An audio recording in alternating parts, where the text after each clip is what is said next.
นป้ามักชิด กี่บาทตันบ่ได้แล้วติ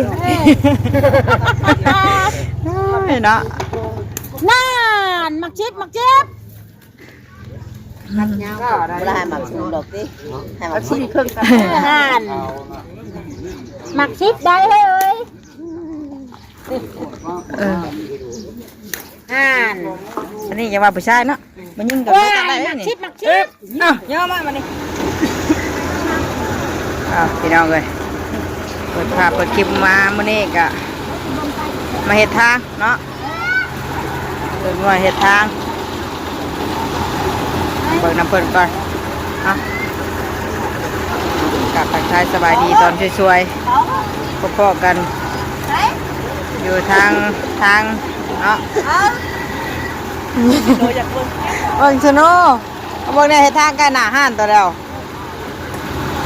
นั่นอุ้มหมาai la máแล้วของbộ mã châu hiên bộ đấy เหรอ mã phân cái này cho bé phân mã châu thật đó phải đi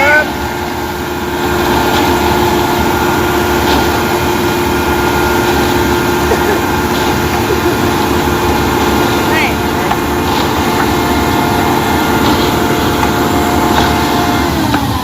đấy ชวนดินมาถมน้ำดิต่ำเนาะ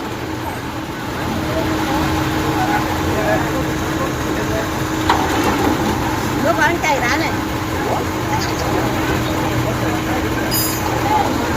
cái cho mệt gói với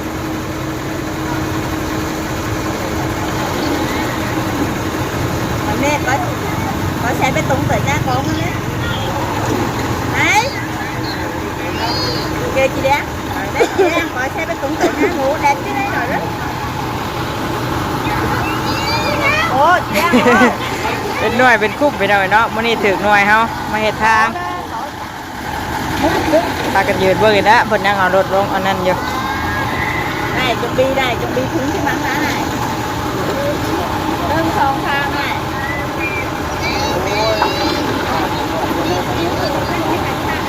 nhìn nhỏ cho đáng người nhìn hoài nhỏ nhìn nhỏ cho đáng người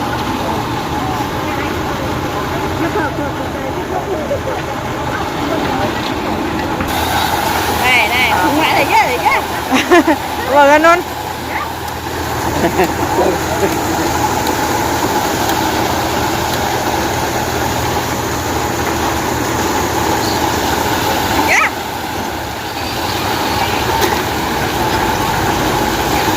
เลยหน้าเพื่อนแม่น้ำเชื่อมาไกลเติบได้พี่น้องเลยเนาะ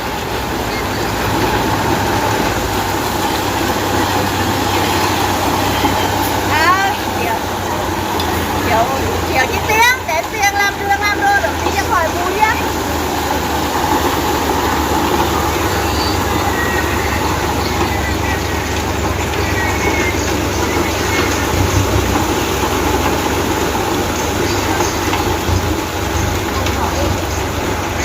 รถกระมาบัดนี้ đẹp luôn vô xén như nó này vô bảo xén như này vô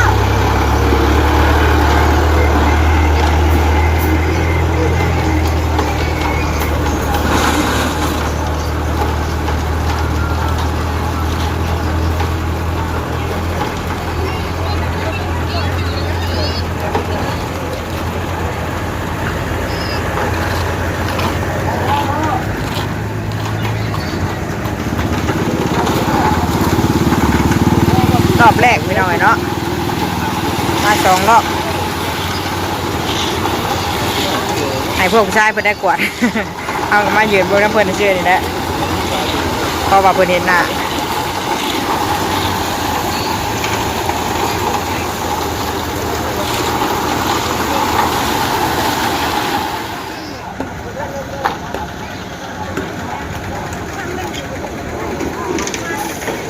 พร้อมเติบไปจักกันทางนี่เนาะรถหนึ่งคือได้หลายเติบ thằng đi thế nào đó คือได้ยาวเติบมันหอมไปจักเปิด2 รถหนึ่งก็อยากเบิดเลยอยากเบิดที่หั่นไว้เลยแล้วก็เอามือละ2 รถพี่น้องเลยเนาะ ให้ผู้ทั้งผู้ชายเพิ่นได้กวาด เอาก็มาเบิ่งน้ำเพิ่นนี่แหละ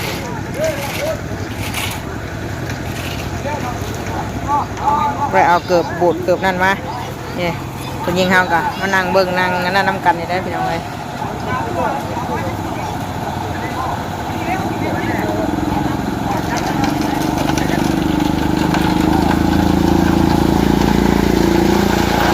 มันหอมได้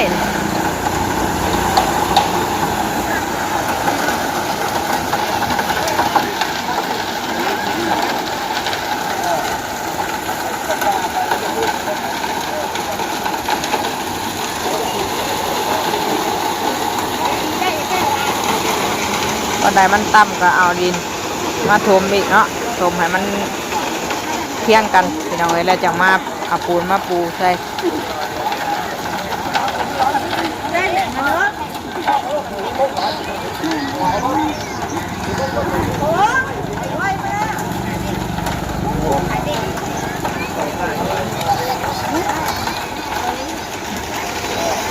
ทางผู้ชายเพิ่นเป็นคนเฮ็ด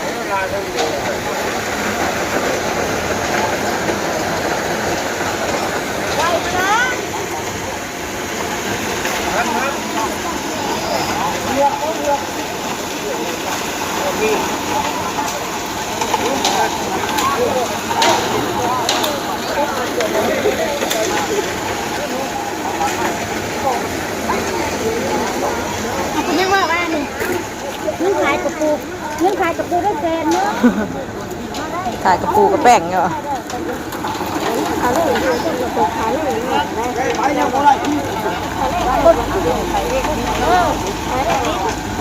นึ่งขายกระปูกูนั่นได้แฟนเนาะ คือได้หลายเติมเนาะมันหอมบ่ อันนี้เห็นเบิ้ลไว้ว่ากูจะมีพยายามขาดทุนกูตัวนั่งดึงเมนูแต่บิดนั่งดึงเมนูนั่งดึง เปิดแอบเปิดกวดอยู่ ท่านคือท้องคือวันคือท้องไปมาอะไรอีกมันตาที่รถไปได้ไปวัดลงตกลงไปวัด ว้าเจ้าวัดลงอย่างนั้นดึงเขาให้อยู่ดึงมาชั้นนี้ดีกว่าเงินเราจบแล้วเพราะเขาให้อยู่ ให้ดับพันนะ อ้าวก็ได้รถหนึ่งคือเอาไงเป็นเมื่ออะไรเนาะยังอีกรถหนึ่งมันนี่ก็ได้มือละสองรถคือเก่า เอาน้ำขวดมากินมาแล้ว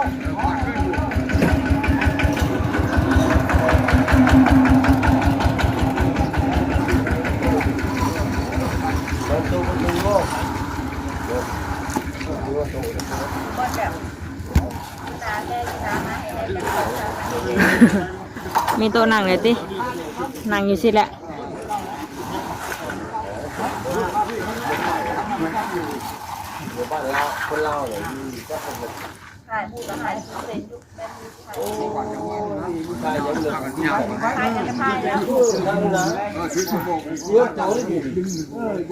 ยังอีกรถหนึ่งเนาะ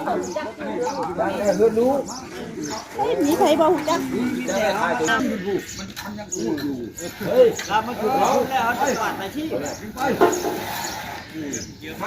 ลุงไงเป็นคนกวดเลยเราไงถ้าเป็นหัวหน้าหน่วย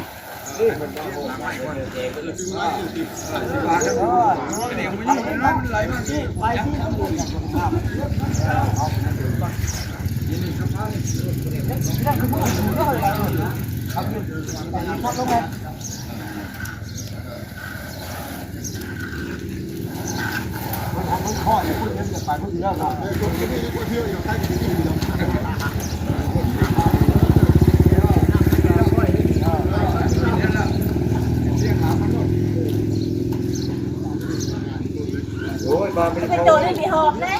เป็นโจเป็นที่มีหอมเลย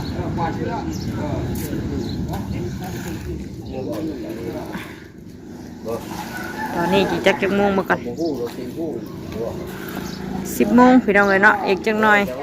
บ่ายโมงพุ่นแหละจังมาอีกรถหนึ่งเป็นเมืองหมู่ปูนอยู่ในเมืองบ่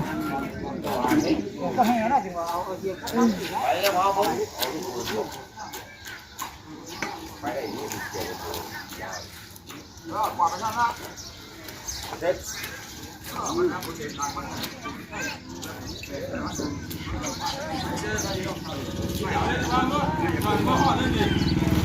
มาไวแท้หากระเบื้องกี่นี่สองคันบ่จะเก้าคือมีคันเดียวอ่ะ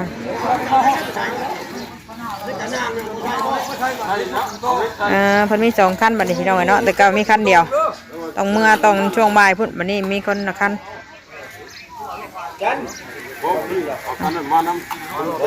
สองคันบ่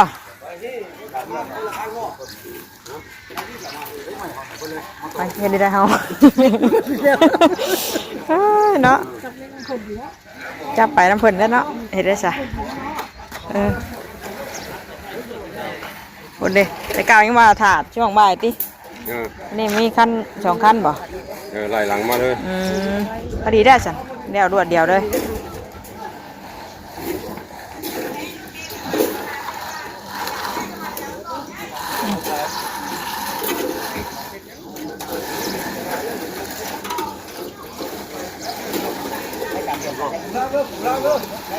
เล็กมันยาวโคตรเนาะมันกวาดเนี่ยมันยาวมันเดินนี่เนาะเล็กพอดียังมากวาดเลย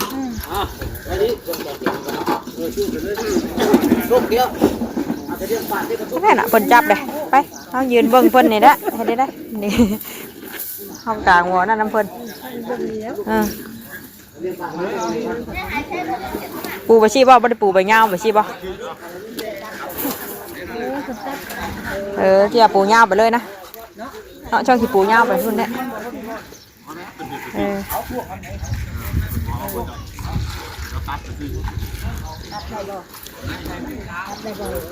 เราถ่ายอีกจังหน่อยเสียเนาะคันหนึ่งพี่น้องเลยแต่เก่ามีคันเดียววันนี้มีสองคันเพิ่นว่ากำลังตามนางกันมาเฮ้ยตัดผิดได้ฮะ ตัดของเพิ่นผิดได้เอาจับกันทำลื่นนะพี่เอาจับก่อนถ้าเสียบลงได้สนะนี่ตัดเสียบลงดิตอนนั้นเขาสิตัดดิเอาให้เพิ่นตัดเอาบ่แห้งหรอกจับไห้ชื่อติ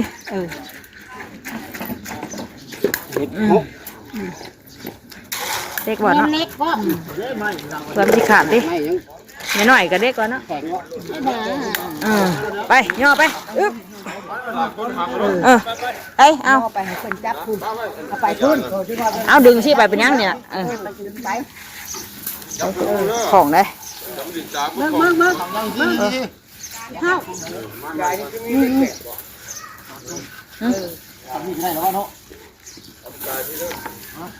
ใช่ตุ๊อึ๊บเด้อมาเลื่อมกันแล้วบ่ได้เลื่อมบ่สั่งเป็นเลื่อมกันเลื่อมกันแล้วอ่ะแต่เก่าหนะจะพัก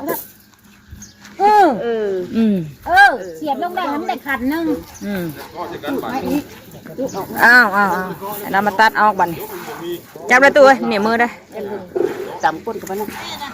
มาตัดแม่จะบอกตัดแม่ใช้เล็กกันสิจำกันด้วยใช้เล็กเอาให้เพิ่นนะมาตัดใช้เล็กเสียบลงได้น่ะได้เสียบลงได้นั่นได้ชนมันน่ะเสียบลงได้ตัดเลยน้ำเนื้อตัดไหมนั่นป้าหมักชิปกี่ว่าตัดมาได้แล้วสิเนาะนั่นหมักชิปตัด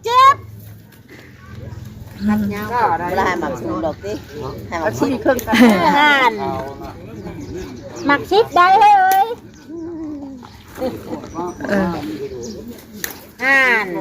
อันนี้ยังว่าผู้ชายเนาะมันยิ่งกับผู้ชายได้หมักชิปย่อมาบันนี้จับเด้อข้าวคนกว่าให้พวกมันไปจนชุดคุณบอกให้เพิ่นดึงไปทางพุทธจะเอามาทางเฮาพี่ไอ้เด้อเกาะเด้อเฮ้ยจับเด้อเกาะเล็กเอาลงมาผักเล็กสวดมาเล่นนั้นข้างสวดบนสวดบนโน่นนั่นมีขากอกมีมือกอกมือดำเลยเนาะสบายเด็กเนาะเด้อจับเด้อเอาไปขวบพูดนะไปขวบพูดเอาอย่ามาเดือมกันบ่เดือมกันยันมาใส่พูดนั่นเป็นครั้งนี้ยังเสียบเนาะเป็นยังมาลงล่ะ อึบรถมาเด้อข้างหลังเด้อรถได้รถชงน้ำแข็งเอาตัวรถได้ก้นๆได้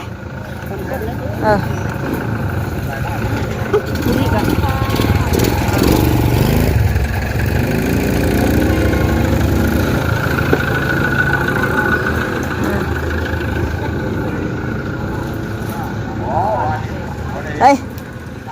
ให้อันนั้นตัดกัน เจอมาจังเลย เพิ่นมัดเด้เพิ่นมัดใส่กันอยู่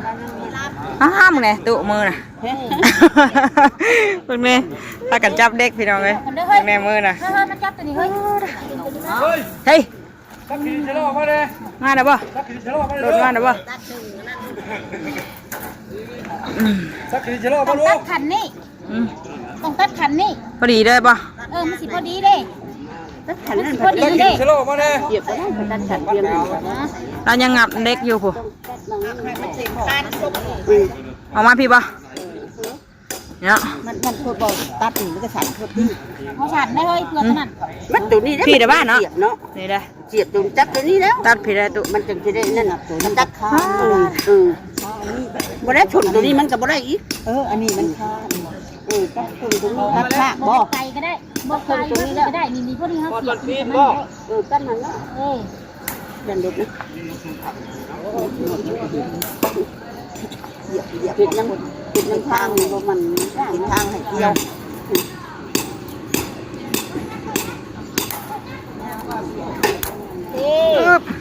มาดิบ่รับจักบ่นี่บ่ได้ตัดจักเนาะ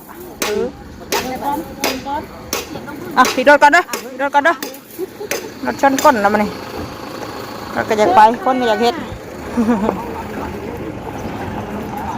เดินตุพอเลยปะ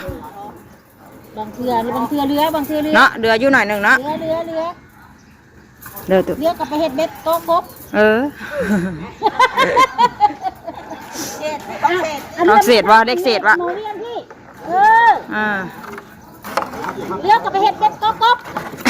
จุดได้ผูกเธอโตหก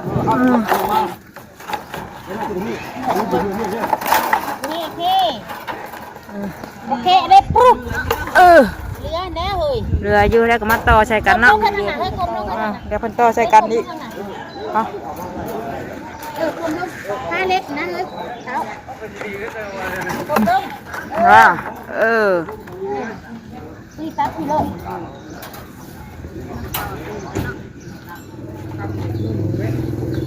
ยาดอกมีมือรู้ ยังบ่มาเนาะรถ รถดิ้นนะขนาดนั้น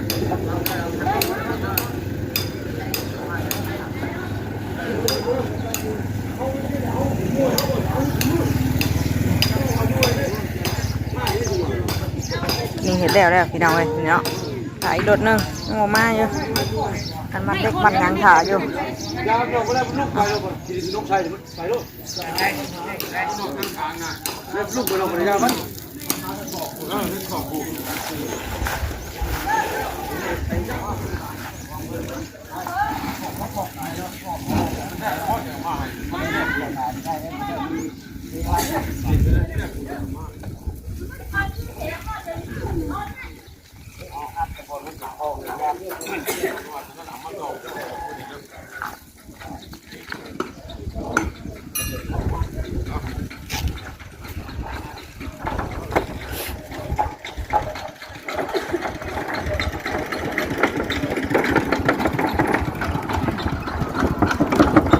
แดดเด้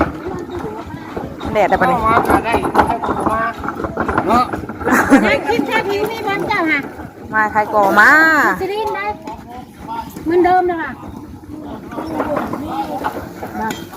เอาขวดหนึ่งเด้อมิสลินเด้อ สิดินสรันแหละหนาวมันแตกดิ จังมีชนิดร้าน โอ้ นึงนั่นเองวะ อ่อนจ แพงได้ลุงนี่จ้ะ แพงกันได้สิคุบลง พี่น้องเลยมาแล้วเนาะรถที่สองรถเลยมันไว้ยี่หรอกเนาะแต่เก้ารถเดียวถ่าถึงช่วงบ่ายพุ่นแหละเดี๋ยววันนี้ต่อกันเลยเนาะตามรังกันเข้ามาเลยพอดีครับปูล้างแล้วเรียบร้อยเพิ่นก็มาฮอดเลยอีกเท่านึง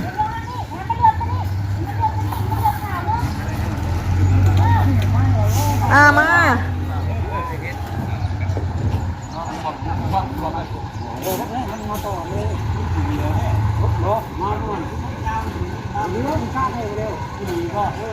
บ่เดือดอกเนาะแต่เก่ากระชองเนาะ รถเด้ แต่เก่ากับมือละ2รถเด้พออยู่ดอก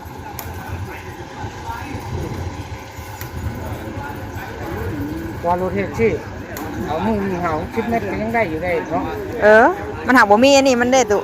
รางมัน บ่มีรางบ่มีอันนี้มันใหม่มันรางบ่พอ นะทุกไปพูดอย่างนี้ทุกรางไม่ไปพูดอย่างนี้ไม่รับมึงไม่ทำน้ำตาลอยู่ได้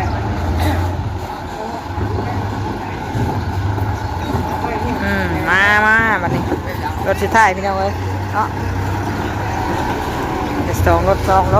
ถต่อยกันคนแม่คนใจกันออกแห่งงานเทปูนในทาง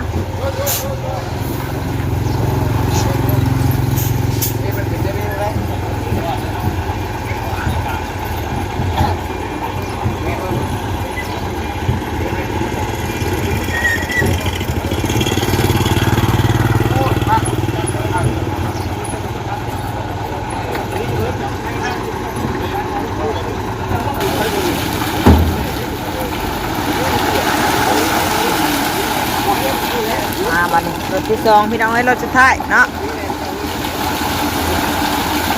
ลัง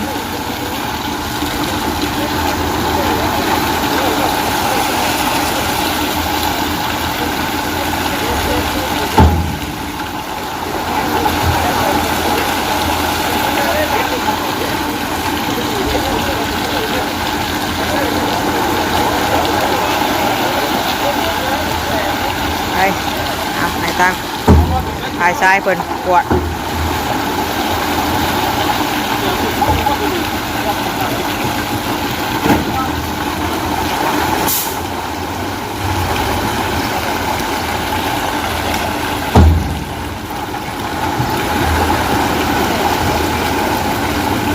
ไหลลงพูนบ่ได้ค่ะ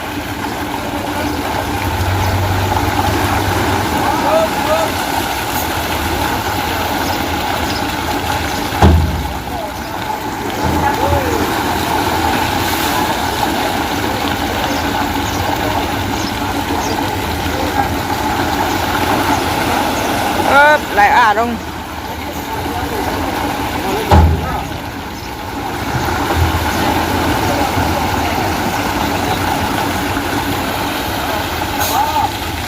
เดี๋ยวพดจักเนาะ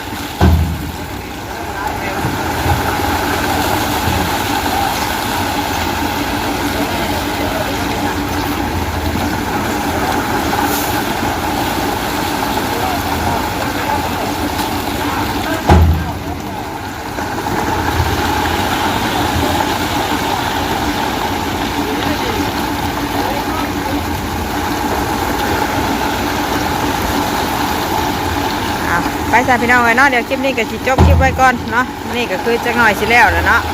เพราะว่าเอารถเฮ็ดมันก็สิง่ายกว่าคนเฮาแน่คนเฮามากวดมามัดเล็กมัดดาช่วยเพิ่นซื่อๆหรอกเนาะวันนี้ก็สิเป็นกลุ่มเฮาหน่วยเฮาที่ว่ามาเฮ็ดทางเนาะไปจักหน่อยกันแล้วคุณน่ะรถเพิ่นไหลไปเลยปวดเลยพี่น้องเลยเนาะรถใหญ่ก็เที่ยวกันอยู่ไปเดี๋ยวลาพี่ลาน้องเด้อไปพบกันอีกคลิปหน้าเด้อพี่น้องเด้อคลิปนี้มาออกแห่งงานเฮ็ดทางถนนหนทางอยู่ทั้งบ้านคุกใหญ่บ้านเฮาเองเนาะมาห่วมแหงห่วมใจกันชาวบ้านนี่แหละพี่น้องเอ้ยมาช่วยกันคนละไม้คนละมือจับเล็กจับหน่อยช่วยกันเนาะเอาคลิปนี้ไปแล้วสบายดีกันทุกคน